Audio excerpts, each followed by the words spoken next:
Viewers, welcome to my YouTube channel. मैं हूं आपका दोस्त नरेंद्र अग्रवाल। दोस्तों, पूरी दुनिया में हनुमान जी, महावीर परमवीर हनुमान जी के भक्तों की संख्या को गिना जाना संभव नहीं है, क्योंकि हनुमान जी कलयुग में जीवित देव हैं और पूरे संसार में सबसे अधिक पूजे जाने वाले देव हैं। हनुमान जी थोड़े से ही प्रयासों से प्रसन्न होने वाले देव हैं।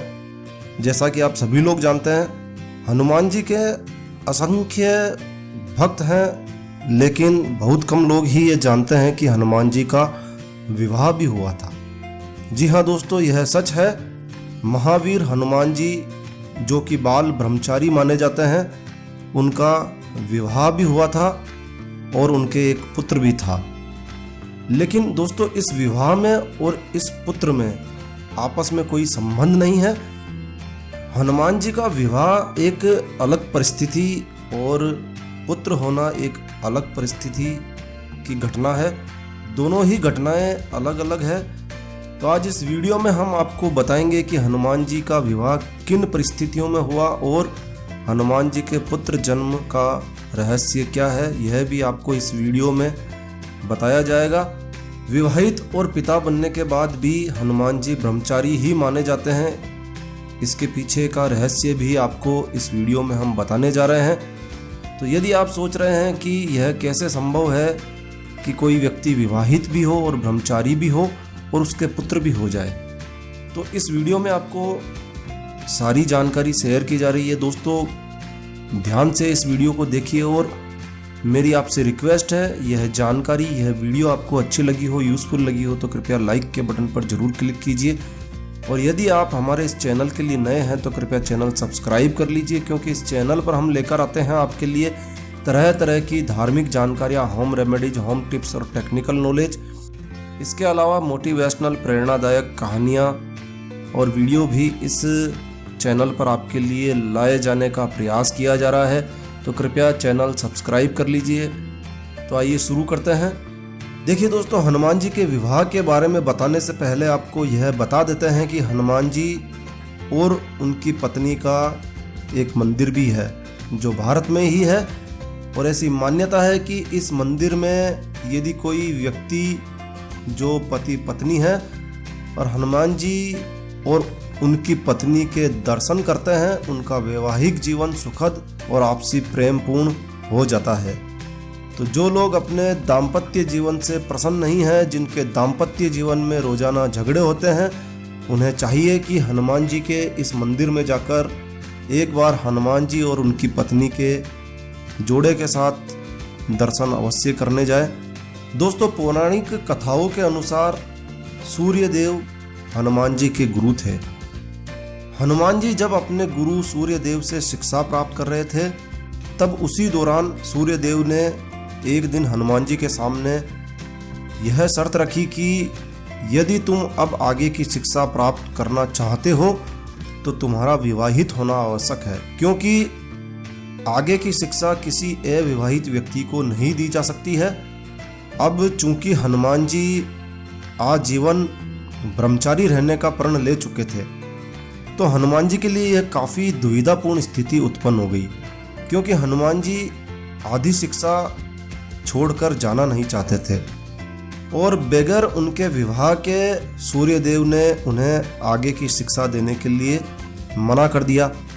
तो ऐसी स्थिति में हनुमान जी बड़ी दुविधा में, बड़े धर्म संकट में पड़ गए। तब उन्होंने अपने गुरु सूर्यदेव के समक्ष अपनी दुविधा बताई। तब सूर्यदेव ने हनुमान जी से कहा कि तुम मेरी पुत्री सुवर्चला से विवाह कर लो। और सुवर्चला एक तपस्विनी थी।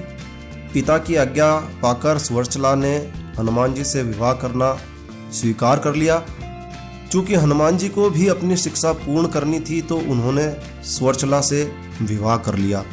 पूरे रीति रिवाज और वैदिक मंत्रों के साथ हनुमान जी का विवाह संपन्न हुआ। और इस विवाह का गवाह यह मंदिर है, जो कि भारत में ही मौजूद है। अभी हम आगे के वीडियो में आपको बताएंगे कि यह मंदिर कहाँ पर स्थित है। तो दोस्तों, हनुमान जी आजीवन ब्रह्मचारी रहने का प्रण ले चुके थे और दूसरी ओर उनकी पत्नी सुवर्चला भी तपस्विनी थी। तो ऐसे में हुआ यह कि हनुमान जी की विवाह के तुरंत बाद ही सुवर्चला जो उनकी पत्नी थी वह तपस्या के लिए वन में वापस से चले गई। तो इस प्रकार हनुमान जी का विवाह भी हो गया और हनुमान जी ब्रह्मचारी भी रह गए। हनुमान जी ने विवाह की शर्त भी पूरी कर ली, लेकिन गृहस्थ जीवन में हनुमान जी नहीं रहे।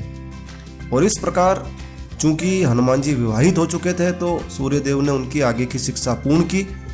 और दोस्तों, हनुमान जी के विवाह का यह उल्लेख पाराशर संहिता में आपको मिल जाएगा। यदि आप पाराशर संहिता का अध्ययन करते हैं तो आपको हनुमान जी के विवाह का विवरण इसमें अवश्य मिलेगा। तो इस तरह हनुमान जी ने विवाह की शर्त भी पूरी कर ली और ब्रह्मचारी रहने का व्रत भी उनका बना रहा। हनुमान जी के विवाह का उल्लेख पाराशर संहिता में किया गया है। आंध्र प्रदेश के खम्ब जिले में हनुमान जी का ऐसा ही एक प्राचीन मंदिर है। मान्यता है कि इस मंदिर में हनुमान जी के साथ उनकी पत्नी की मूर्ति बनी हुई है। यहाँ पर हनुमान जी अपनी पत्नी के साथ भक्तों के दर्शनों के लिए उपलब्ध है। और इस मंदिर में जो व्यक्ति हनुमान जी के वैवाहिक जीवन के दर्शन करता है उसके वैवाहिक जीवन के समस्त कष्ट समाप्त हो जाते हैं। पूरी दुनिया में हनुमान जी का अपनी पत्नी के साथ यह एकमात्र मंदिर है जो कि हनुमान जी के विवाह का सबूत या गवाह भी माना जाता है। दोस्तों, मान्यता है कि इस मंदिर में जो दंपति हनुमान जी के दर्शन करता है उसका जीवन सदैव सुखमयी हो जाता है। और अब दोस्तों, आपके दिमाग में प्रश्न यह आ रहा होगा कि जब हनुमान जी और सुवर्चला विवाह के तुरंत बाद ही अलग हो गए थे तो हनुमान जी फिर पिता कैसे बने। तो आइए यह भी आपको बताते हैं। और हनुमान जी के पिता बनने का रहस्य या भेद खुलता है वाल्मीकि रामायण से। जी हाँ दोस्तों, वाल्मीकि रामायण में उल्लेख मिलता है कि हनुमान जी जब लंका का दहन कर रहे थे तब लंका से उठने वाली आग से, अग्नि से, ज्वाला से हनुमान जी को पसीना आने लगा, क्योंकि बहुत अधिक गर्मी हो चुकी थी। तो गर्मी के कारण हनुमान जी को पसीना आने लगा। और ऐसी स्थिति में हनुमान जी अपनी पूंछ में लगी आग को बुझाने के लिए समुद्र की ओर गए। जब समुद्र की ओर हनुमान जी उड़ रहे थे अपनी पूंछ बुझाने के लिए, जब हनुमान जी समुद्र की ओर उतर रहे थे तब उनके शरीर से पसीना टपक रहा था। और उनके शरीर से टपकने वाले पसीने की एक बूंद उस समुद्र में विचरण करने वाली एक मछली ने अपने मुंह में ले लिया। और हनुमान जी के पसीने से मछली गर्भवती हो गई। और कुछ समय बाद पाताल के राजा यानी रावण के भाई अहिरावण के द्वारा या अहिरावण के योद्धाओं, सिपाहियों के द्वारा उस मछली को पकड़ लिया गया और पाताल लोक ले जाया गया। अहिरावण के रसोई घर में जब मछली को काटा गया तो एक आश्चर्यजनक घटना हुई कि मछली के पेट से मानव निकला जो वानर जैसा दिखाई देता था। सैनिकों ने मानव रूपी वानर को अहिरावण के समक्ष प्रस्तुत किया गया और मानव रूपी यह वानर अति शीघ्र ही बड़ा हो गया। तब अहिरावण के द्वारा इसे पाताल का द्वारपाल बना दिया गया। इधर लंका युद्ध के दौरान रावण के कहने पर जब अहिरावण लक्ष्मण जी को चुराकर पाताल लेकर आ गया, राम जी को चुराकर पाताल लोक लेकर आ गया, तब हनुमान जी को इस बात की जानकारी मिली और वह पाताल की ओर रवाना हुए। जब हनुमान जी पाताल में पहुंचे तो द्वार पर ही उनका सामना एक और महाबली वानर से हुआ। हनुमान जी ने जब उनका परिचय पूछा तो मानव रूपी वानर ने कहा कि वह पवन पुत्र हनुमान का बेटा मकरध्वज है। और दोस्तों, राजस्थान में ऐसा ही एक मंदिर है जहां हनुमान जी अपने बेटे के साथ मौजूद है। तो मकरध्वज हनुमान जी के पुत्र हैं। मकरध्वज की बात सुनकर हनुमान जी अचंभित हो गए और वे बोले कि हनुमान तो मैं ही हूँ, लेकिन मैं तो बाल ब्रह्मचारी हूँ, तुम मेरे पुत्र कैसे हो सकते हो। तब हनुमान जी की जिज्ञासा शांत करते हुए मकरध्वज ने उन्हें पसीने की बूंद और मछली के गर्भ से अपने उत्पन्न होने की पूरी कथा बताई। कथा सुनकर हनुमान जी ने यह स्वीकार कर लिया कि मकरध्वज ही उनका पुत्र है। और हनुमान जी ने मकरध्वज को बताया कि उन्हें अहिरावण यानी उसके स्वामी की कैद में से अपने स्वामी यानी राम और लक्ष्मण को मुक्त कराना है।